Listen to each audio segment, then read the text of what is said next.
Bismillahirrahmanirrahim. Alhamdulillah wassalatu wassalamu ala Rasulillah wa ala alihi wa sahbihi wa mawala wa la hawla wa la quwwata illa billah. Amma ba'du. Hadratal muhtaramin yang saya hormati dan saya muliakan, segenap Dewan Kemakmuran Masjid Jami As-Sholihin, para guru, para sepuh, para tokoh, bapak ibu jamaah hafidhakumullah, wa nakhussu bidzikri yang saya hormati dan saya muliakan Ketua DKM Dr. Shodikin Zerkasih beserta sekjennya yaitu Bapak Haji Ahmad Hambali. Mudah-mudahan kita semua oleh Allah selalu diberikan sehat wal afiat, urusan dimudahkan, panjang umur, barokah husnul khatimah, amin ya rabbal alamin. Kajian kita masih surah Al-Baqarah, kemarin terakhir yaitu ayat 33 terkait tentang Nabi Adam yang diperintahkan oleh Allah untuk mengajarkan para malaikat berhubungan dengan ilmu-ilmu yang sudah Allah ajarkan kepadanya, yang menunjukkan bahwa Nabi Adam oleh Allah diberikan kelebihan keunggulan, yaitu dengan adanya ilmu pengetahuan. Ternyata malaikat itu tidak lebih hebat, tidak lebih unggul dari Nabi Adam, sekalipun itu adalah ahli ibadah. Ini juga menunjukkan bahwa manusia itu mulia karena ilmu. Malaikat itu diperintahkan nanti oleh Allah untuk bersujud kepada Nabi Adam karena ilmu. Malaikat itu ahlul ibadah tapi tidak ahlul ilmi. Ini menunjukkan bahwa ahlul ilmi ternyata lebih mulia daripada sekedar ahlul ibadah. Qala Allah Ta'ala, ayat 34 ya, ketemu? Ayat. Wa idh qulna lil malaikati isjudu li adama fasajadu illa iblisa aba wastakbara wa kana minal kafirin. Wa qulna ya adamu uskun anta wa zawjukal jannah wa kula minha ragadan haitsu syi'tuma wa la taqraba hadhihi asy-syajarata fatakuna minadh dhalimin. Yang pertama, terjemahannya sama-sama kita tahu, dan ingatlah ketika kami berkata pada malaikat, usjudu li Adamah, sujudlah kalian kepada Adam. Fasajadu, mereka sujud, illa iblisah, kecuali iblis. Aba, ia membangkang, wastakbarah, dan sombong, wa kana minal kafirin, dan ia masuk golongan yang kafir. Wa idh qulna, ini menunjukkan bahwa Allah Subhanahu wa Ta'ala memerintahkan para malaikat untuk bersujud kepada Adam setelah ada demonstrasi pembuktian tentang keunggulan ilmu dibanding sekedar ibadah. Karena pernyataan malaikat sebelumnya, apakah engkau ya Allah akan menjadikan makhluk yang membuat kerusakan di muka bumi? Ternyata Allah jawab, yaitu aku tahu yang kalian tidak tahu. Ini juga menunjukkan bahwa malaikat itu selalu patuh atas perintah Allah Subhanahu wa Ta'ala. Karena malaikat itu la ya'sunallaha wa yaf'aluna ma yu'marun. Malaikat itu tidak pernah durhaka kepada Allah, dan para malaikat senantiasa mengerjakan apa yang diperintahkan pada mereka. Diperintahkan untuk sujud, ya sujud. Diperintahkan untuk tasbih, ya tasbih. Diperintahkan untuk ruku, ya ruku. Tidak pernah ada yang membantah. Tetapi tiba-tiba di sini yaitu ada kata illa iblis, kecuali iblis tidak mau bersujud. Pertanyaannya adalah kenapa kok tiba-tiba ada iblis? Padahal ayat ini berbunyi wa idh qulna lil malaikati, ketika kami berkata kepada para malaikat. Kok tiba-tiba muncul kecuali iblis tak mau bersujud, ia sombong. Apakah iblis ini masuk golongan dari malaikat atau bukan? Ini baru terjadi perdebatan. Perdebatannya tentu sampai hari ini belum final. Ini sebagai tambahan pengetahuan dan wawasan bahwa apa yang kita ketahui itu adalah informasi dari para ulama. Jangan sampai mengklaim bahwa pandangan kita itu adalah yang benar, sementara pandangan saudara kita itu keliru. Misalnya di sini adalah yaitu iblis. Masyhur namanya Azazil dalam bahasa Suryani, bahasa Arabnya Al-Harith. Jadi Azazil itu bahasa Suryani, kalau makna bahasa Arabnya adalah Al-Harith. Wa falamma asa, ketika ia durhaka, lalu ghayyira ismuhu wa suratuhu, nama dan rupanya dirubah. Lalu fakilah iblis, disebutlah dengan nama iblis. Kenapa? Karena dia itu jauh dari rahmat Allah Subhanahu wa ta'ala. Apa makna iblis? Yaitu ia isah, yang putus asa karena jauh dari rahmat Allah Subhanahu wa ta'ala. Perdebatan para ulama terkait malaikat apa bukan iblis ini ada informasi, yaitu wakhtalafu fihi, berbeda. Faqala Ibnu Abbasin radhiyallahu anhuma wa aktsarul mufassirina, Abdullah bin Abbas radhiyallahu anhuma, dan yaitu kebanyakan para mufassir menyatakan kana iblisu minal malaikati, bahwa iblis itu masuk dari golongan malaikat. Jadi iblis itu masuk golongan malaikat. Pertama adalah karena tadi wa idh qulna lil malaikati. Jelas dulu, cek ayatnya. Wa idh qulna lil malaikati, Allah itu berfirman, berkata, memerintahkan para malaikat. Sujud para malaikat kecuali iblis. Berarti dalam ayat ini menurut ulama yang menyatakan iblis kelompok malaikat karena masuk dalam penyebutan lil malaikah. Jelas? Ini informasi dari Ibnu Abbas dan kebanyakan para ahli tafsir. Karena wa idh qulna lil malaikah, itu iblis.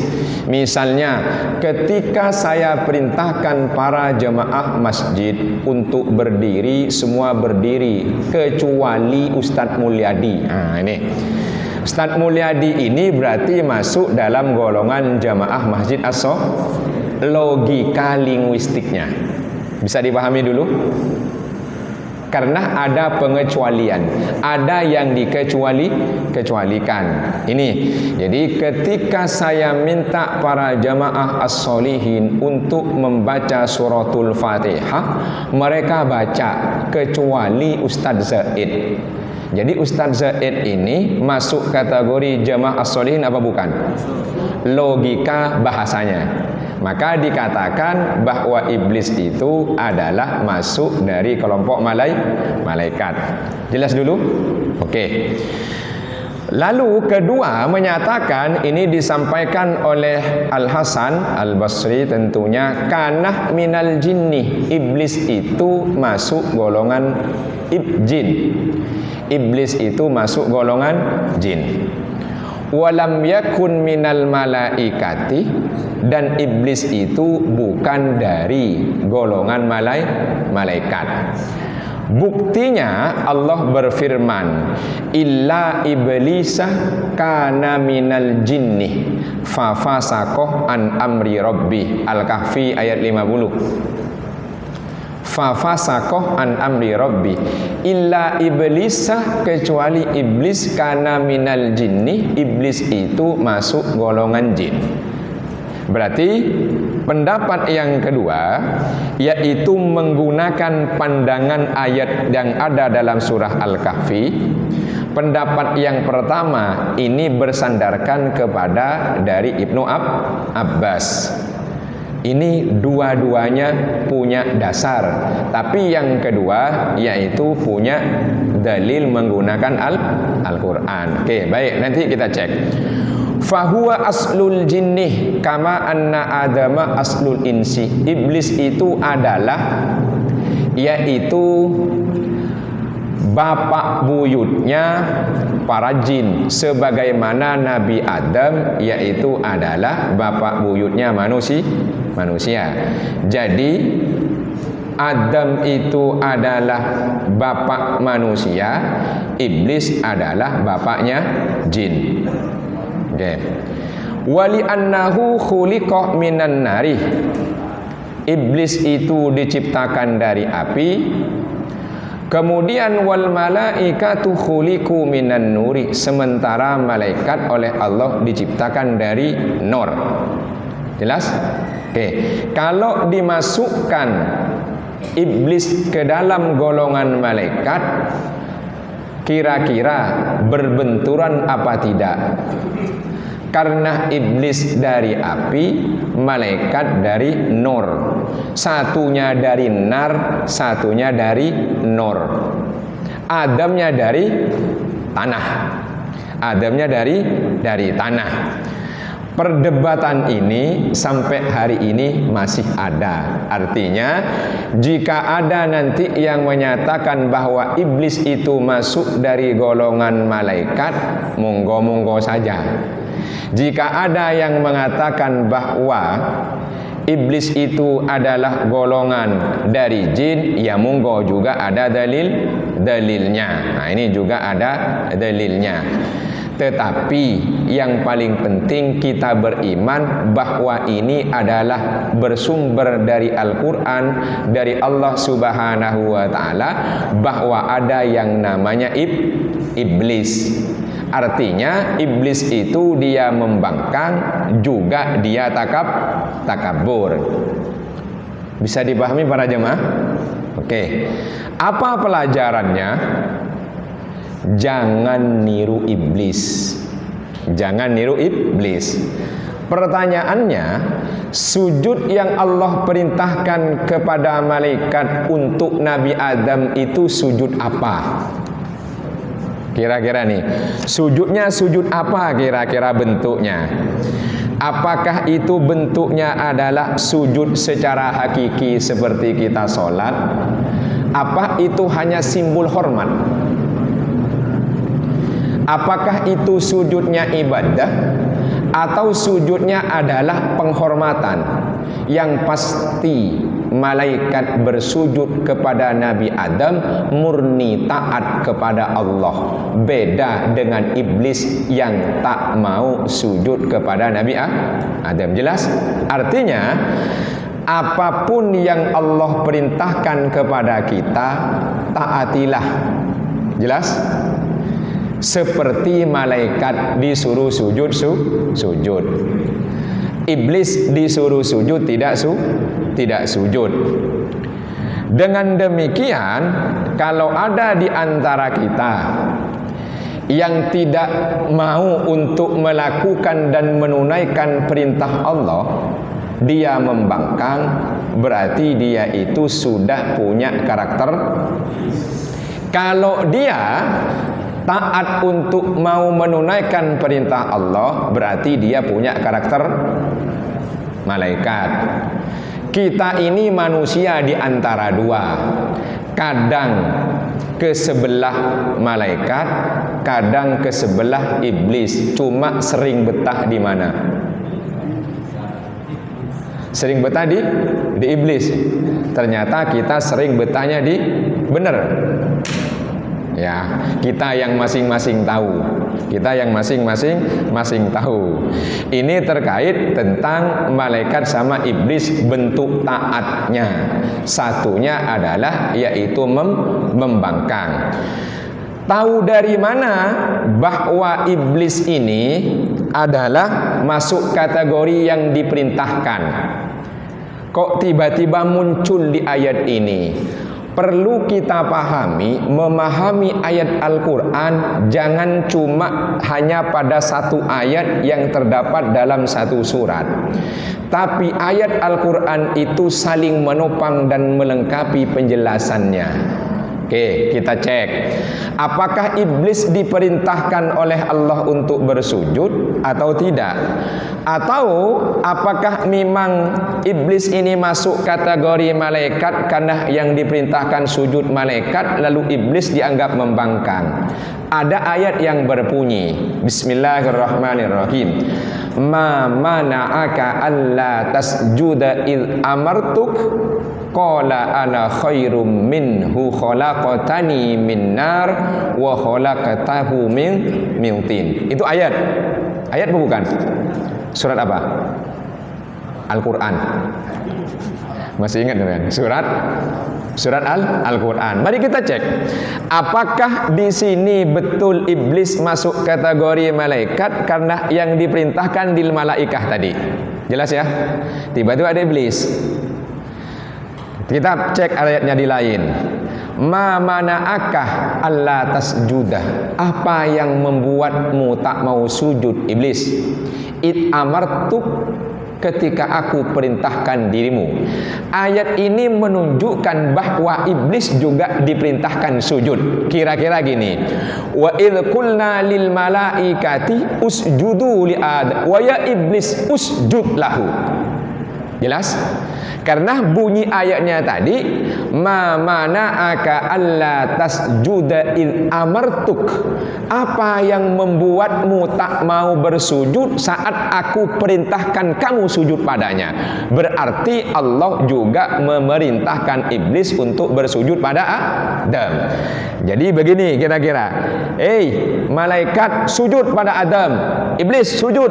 Malaikatnya sujud, iblisnya tidak Berarti ayat yang tadi menunjukkan bahwa iblis bukan golongan malaikat. Jelas? Tapi kalau ada yang mengatakan bahwa iblis masuk golongan malaikat, kita tidak usah marah karena wallahu a'lam bis-shawab. Hanya Allah yang tahu, tapi kita berupaya untuk memahami ayat-ayat Al-Quran. Jelas? Oke, usjudu li Adamah aba wastakbarah. Dia itu membangkang. Orang membangkang itu pastinya dia sombong. Dengan demikian sombong dulu baru membangkang. Bukan membangkang dulu baru sombong. Sombong dia akan membangkang.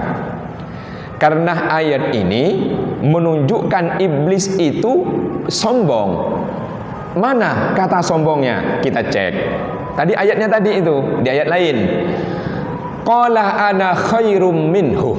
Kata iblis ketika dikonfirmasi oleh Allah, ana khairum minhu. Saya lebih baik daripada Adam. Jelas? Oke. Khalaqatani min narin.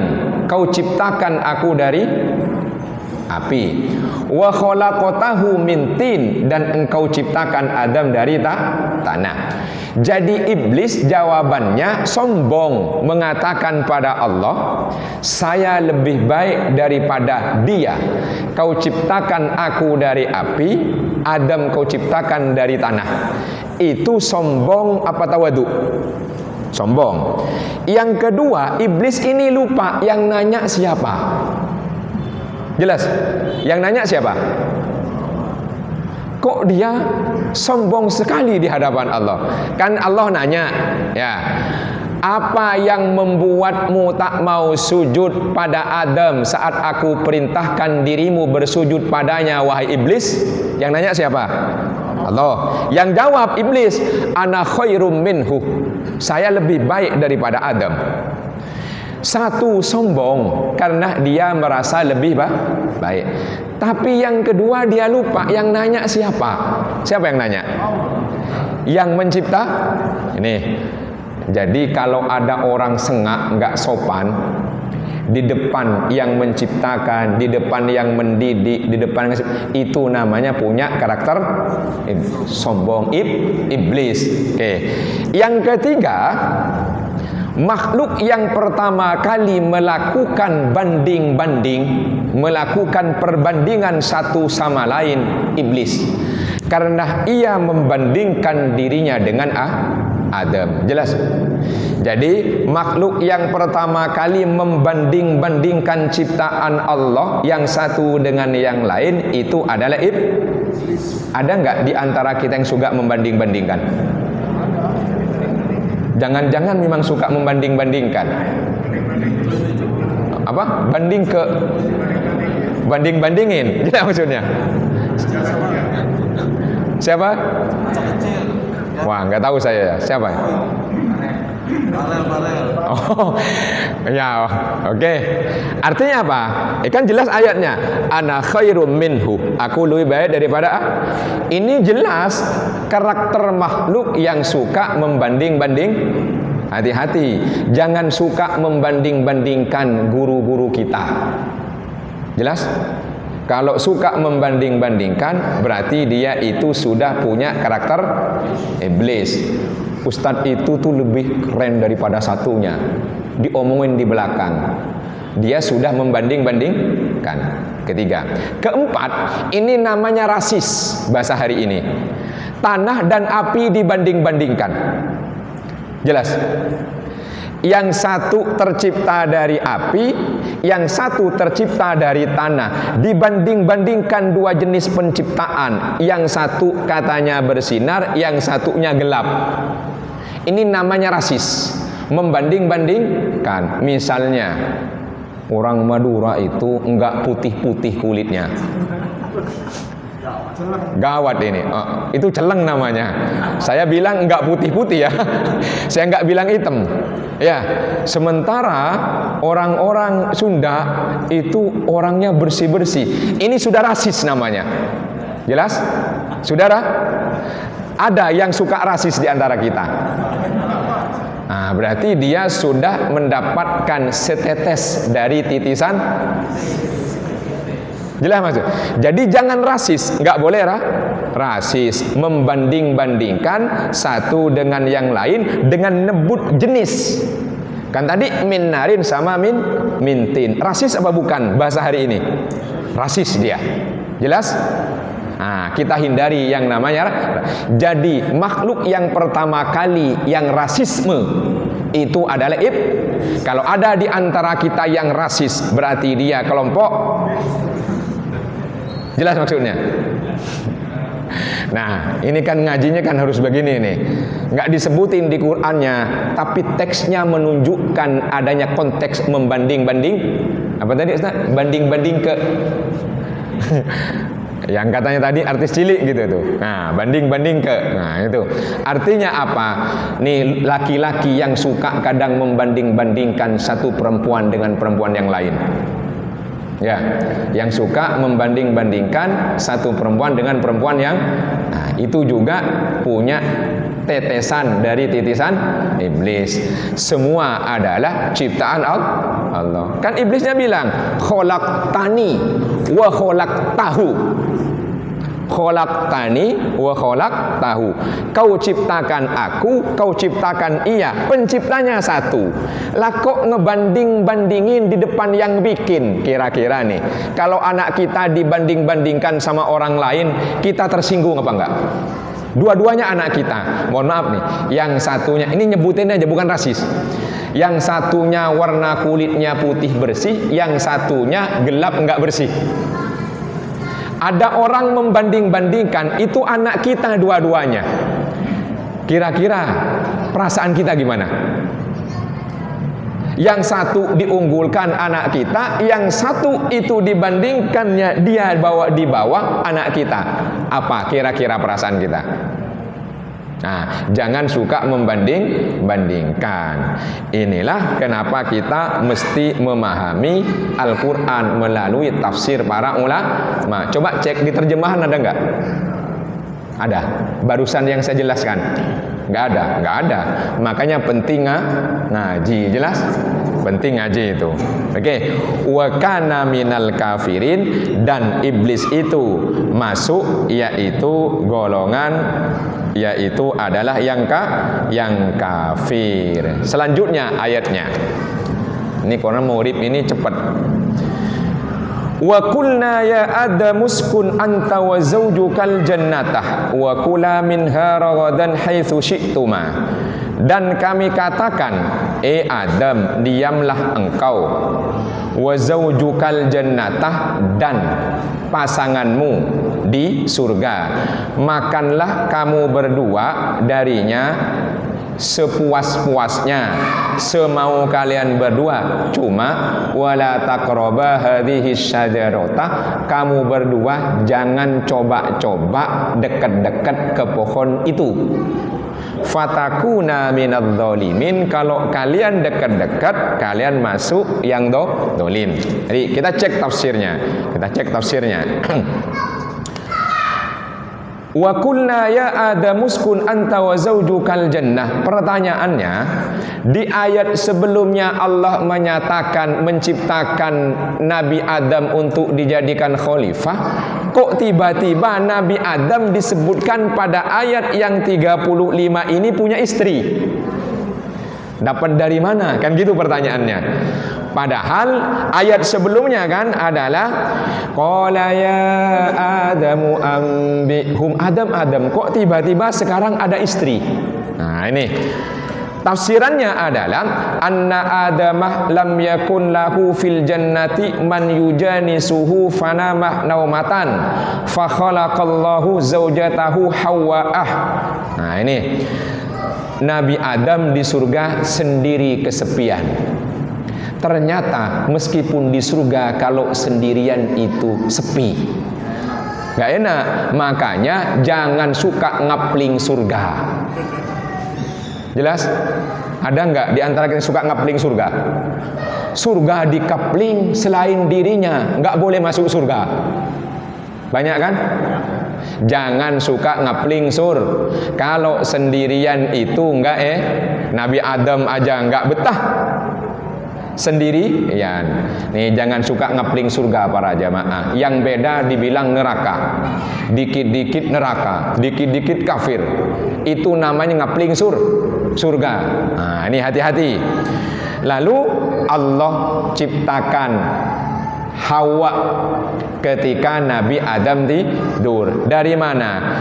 Yaitu min kusayra min syakkihil aisar, yaitu adalah dari tulang rusuk sebelah kiri. Jelas? Wa summiyat Hawwa'ah li'annaha khuliqat min hayyin. Dinamakan Hawa karena ia tercipta dari makhluk hidup. Namanya Hawa. Jadi Ibu Hawa informasinya diciptakan oleh Allah dari rusuk Nabi Adam sebelah kiri ketika ia tidur. Waktu itu rusuknya Nabi Adam itu diambil satu, makanya istrinya satu. Sekarang cek rusuknya kurang berapa. Kalau Pak Haji saya tahu rusuknya kurang berapa. Kalau beliau saya tahu rusuknya sudah kurang banyak, rusuk sebelah kiri. Sekarang cek rusuknya kurang berapa. Kalau hilang satu jangan menghayal berharap nambah satu. Sampean kurang berapa rusuknya? Coba udah cek. Sampean berapa rusuknya kurang? Kurang satu. Nah, kalau beliau rusuknya banyak yang kurang tuh. Ya. Nah, dengan demikian berarti Siti Hawa tercipta dari diri berarti jelas Allah mengatakan wa min ayatihi an khalaqalakum min anfusikum azwaja. Pasangan kita tercipta dari diri Dengan demikian jangan suka nyakitin pasangan, karena sebetulnya nyakitin diri sendiri. Jelas? Kita kalau dicubit sakit enggak? Kalau pasangan dicubit orang sakit enggak? Kalau pasangan dihina orang sakit enggak? Kalau pasangan digampar orang sakit enggak? Kenapa kok kita yang suka gampar sama sukanya juga menghina pasangan? Nah, ayo. Ayatnya kan tadi bunyi min anfu. Surat apa tadi? Wa min ayatihi an khalaqalakum min anfusikum azwajan litaskunu ilaiha wa ja'ala bainakum mawaddatan wa rahmah inna fi dzalika laayatin liqaumin yatafakkarun. Surat apa? Oh, pasti sering baca ayat ini nih. Surat Ar-Rum. Ayatnya bunyi min anfu. Cek. Bunyinya nih, bahasa nih. Nih, perhatikan. Wa min ayatihi an khalaqa. Menciptakan dari tidak ada menjadi min anfusikum, dari diri kalian sendiri.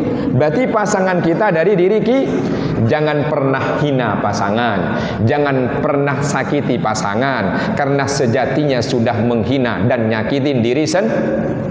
Nih kan ada orang yang suka ngomongnya nyelekit sama pasangan. Ada yang suka main angkat tangan gampar. Itu sebetulnya sudah menghinakan diri sendiri. Nah, makanya Hawa, jelas? Jadi tidak boleh kita mudah melayangkan tangan. Tidak boleh kita nyakitin pasangan dengan kata-kata, karena pasangan kita tercipta dari kita. Jelas dulu? Oke, Hawa. Kemudian berikutnya adalah yang menarik, min ghairi khalaqahallahu azza wa jalla min ghairi an ahassa biha adam wala wajadah alaman. Allah menciptakan Siti Hawa dari diri Nabi Adam, tapi Nabi Adam sekalipun sedikit pun tak pernah merasa sakit saat diambil dari bagian dirinya. Seandainya lawajadah ada rasa sakit, lama atofah rajulun alam ro'atin, niscaya laki-laki itu tidak akan lembut dan santun kepada pasangan. Jadi kalau ada laki-laki yang tidak sopan, suka nyakitin pasangan, berarti waktu diciptakan pasangannya dia tersakiti. Jelas maksudnya? Nah, insya Allah kita enggak ya. Amin ya rabbal alamin. Itu yang perlu diperhatikan. Jadi memahami ayat disambung sempurnakan dengan ayat lain. Baru nah ini mana tadi? Falamma habbah min naumihi ra'aha jalisatan inda ra'sihi. Ketika Nabi Adam itu bangun dari tidurnya, tiba-tiba Ibu Hawa sudah duduk tersenyum manis di sisi kepalanya. Bayangkan yang tadinya itu sendirian, tiba-tiba ada perempuan cantik di dekat kepalanya. Seneng apa enggak? Seneng apa enggak? Ini Nabi Adam habis tidur, melek beneran. Kalau kita habis tidur melek hilang, ternyata mimpi. Kalau kita ternyata mimpi. Kalau Nabi Adam enggak, melek kenyataan. Langsung perempuan cantik Ibu Hawa duduk di sisi kepala. Faqalah laha, Nabi Adam nanya, kenalan. Man anti, sampean siapa? Hah? Ya, jalisatan. Bukan naimatan, tiduran. Nanti kalau tiduran kirain kelonan. Jalisatan, duduk inda roksihi, di sisi kalau naimatan juga sudah Nabi Adam tidur, nanti Ibu Hawa tidur, kan begitu. Ini duduk. Nah, ini yang menarik. Qalah laha, Nabi Adam nanya ke Siti Hawa, man anti, sampean siapa? Nah, nanya. Qalat, jawabannya, zaujatukah khalaqaniyallahu lakah taskunu ilayya wa askunu ilaika. Kang Mas, aku bojomu. Nah, itu jawabannya, aku bojomu. Berarti mestinya, oh enggak ada perempuan ya? Kalau suami sedang tidur mau dibangunkan, perempuan itu layaknya duduk di dekat suami sisi kepala sambil dielus. Jelas? Mas, subuh Kang Mas. Bangun, lihat istri senyum. Jadi subuh apa enggak?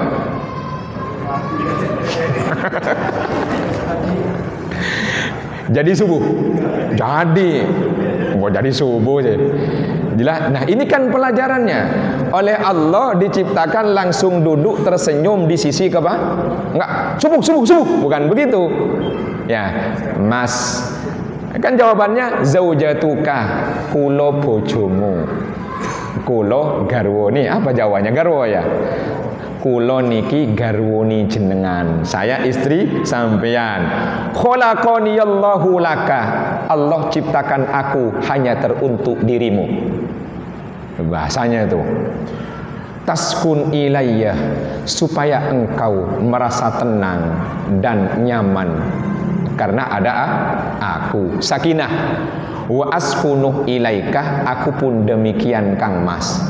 Berarti ini yang disebut dengan persamaan dalam menggapai kebahagiaan. Jangan sampai laki-laki senang-senang, bahagia, istrinya menderita. Jelas? Punya duit disebar kemana-mana, disedekahin.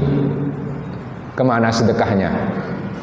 Disedekahin ke perempuan-perempuan yang ditinggal mati suaminya waktu itu lagi di panggung. Apa itu namanya? Sampean kok tahu? Rumah enggak ngebul, anak nangis, enggak dikasih.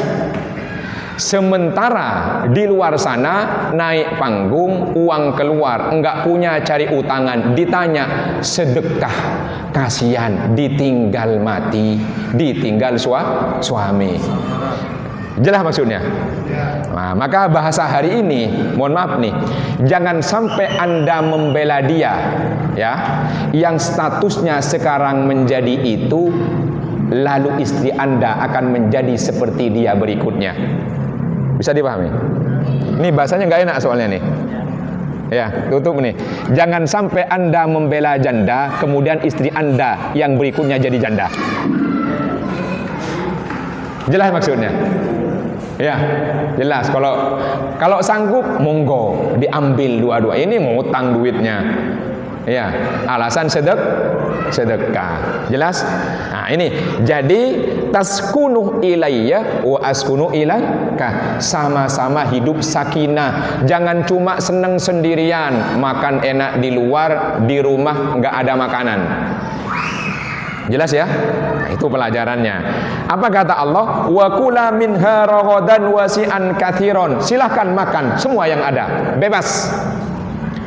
Haitsu syi'tuma kaifa syi'tuma, bagaimana saja silakan. Mata syi'tuma, kapan saja silakan. Aina syi'tuma, sebelah mana saja silakan. Cuma pesannya satu, wala taqraba hadhis syajarah, jangan dekat-dekat pohon ini. Jangan dekat-dekat pohon ini. Fatakuna minadh dhalimin, kalau kamu dekat-dekat maka nanti itu jadi dolim. Yang menarik, ayat ini melarang Nabi Adam persis seperti larangan zina. Wala taqrabuz zina. Ini wala taqraba hadhis syajarah. Kenapa Allah larang mendekati, bukan perbuatannya? Wala taznu, jangan berzina, ndak pakai itu. Wala ta'kulu hadhis syajarah, jangan makan pohon ini. Kok menggunakan takroba? Diprotek lebih dulu, jangan dekat-dekat. Kalau dilarang jangan makan, dilarang jangan zina, yang dipahami dilarang makannya sama zinanya, deket-deketnya nggak dilarang. Hati-hati saat kita mendekat, lama-lama akan masuk dan nyebrang. Jelas maksudnya? Jadi Allah memprotek kita supaya tidak masuk pada pelanggaran, dilarang jangan dekat-dekat. Jelas? Kan dilarang berzina, tapi Al-Quran melarang jangan dekat-dekat. Bukan berarti dekat dilarang, zina boleh, bukan. Jelas? Kan ayatnya dilarang jangan dekat-dekat zina. Zina boleh dong, nggak ada larangan di ayatnya. Wah, ini bahaya orang nih. Jelas maksudnya? Itu protek namanya. Jadi zinanya dilarang, dekat-dekatnya juga dilarang. Sebab kalau menggunakan zina bentuk yang dilarang, nanti dekat-dekatnya dikira boleh. Kalau dekat-dekat lama-lama mampir. Mampir lama-lama. Dulu kan ada yang jadi JIC ya. Itu kalau sering lewat, duduk, lama-lama masuk itu. Pengen tahu. Jelas maksudnya. Nah, jangan dekat-dekat. Ternyata, nah nih, baru fatakuna, oh nanti ayat berikutnya sudah habis nih. Fatakuna minadh-dhalimin, kalau itu dilanggar, maka kalian berdua akan melakukan sudah masuk ya. Memang kalau ngaji maulid ini seperti makanan yang selalu nikmat tapi menunya sedikit. Kurang. Baik, itu saja yang dapat saya sampaikan. Mudah-mudahan jadi pengingat buat saya pribadi, mudah-mudahan jadi pengingat buat para jemaah sekalian, khususnya terkait perintah Allah ditaati, larangan Allah jangan dekati, pasangan dihormati, bahagiakan, jangan seneng-seneng sendiri. Wallahu a'lam bissawab. Hasbunallahu wa ni'mal wakil. Wassalamualaikum warahmatullahi wabarakatuh.